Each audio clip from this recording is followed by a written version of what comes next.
Hong Kong. Reuters. A pro-Beijing Hong Kong lawmaker urged supporters to pull down Lennon Walls on Saturday across the Chinese-ruled city, where the displays of anti-government graffiti have sometimes been flashpoints during more than 3 months of unrest. Anti-government protesters attend a rally at Taikoo in Hong Kong, China, September 20, 2019. Reuters. Ali Song legislator Junius Ho, who has taken a tough stand against the protests, called for cleanups of 77 Lennon Walls from 9 a.m. to 6 p.m. on Clean Hong Kong Day, by 100 people at each site. "We will do this to celebrate the 70th anniversary of our motherland," he said on his Facebook page, referring to the founding of the Chinese People's Republic on October 1, 1949.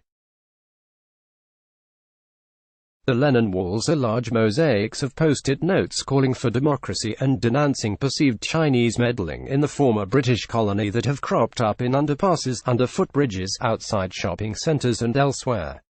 Anti-government protesters have said they will avoid confrontation but will rebuild the walls, named after the John Lennon Wall in communist-controlled Prague in the 1980s that was covered with Beatles lyrics and messages of political grievance.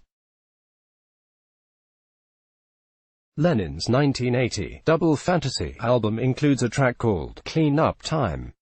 The walls have occasionally been the scene of clashes in recent weeks.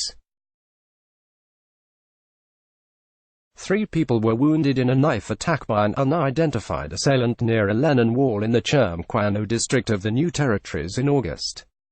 "We hope citizens will understand areas around Lennon Wall are relatively high risk," police official Fang Chi-kin told reporters.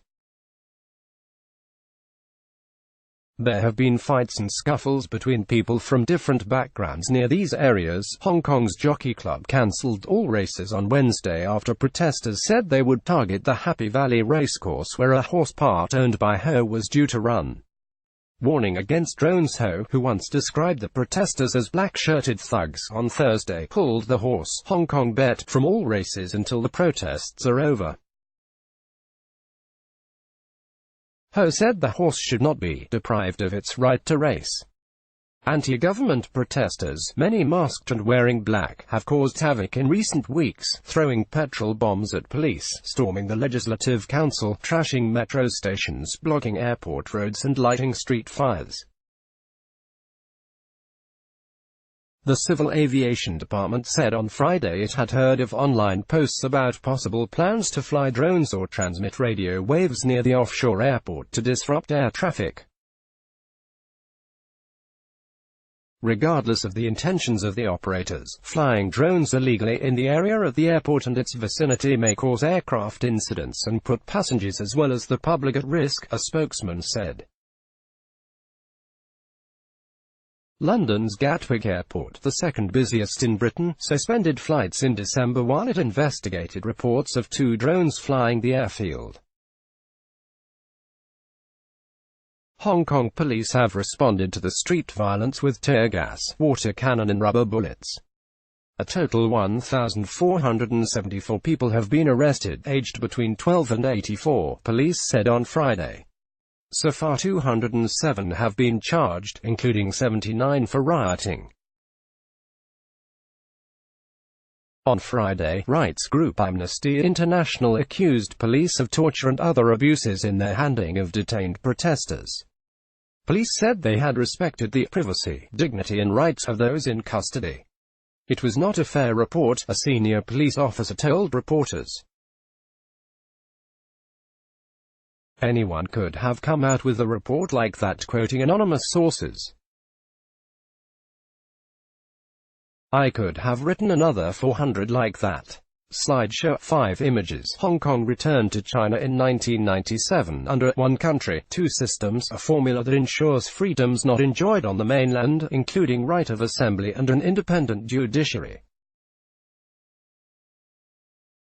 Demonstrators are angry about what they see as creeping interference by Beijing in Hong Kong's affairs, and the protests have broadened into calls for universal suffrage.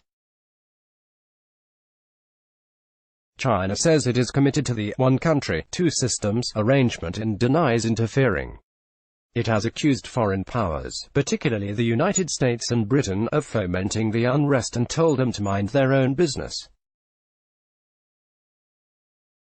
Reporting by Felix Tam and Twin Issue. Additional reporting by Marius Zaharia. Writing by Nick McPhee. Editing by Catherine Evans. Source standards: the Thomson Reuters Trust Principles.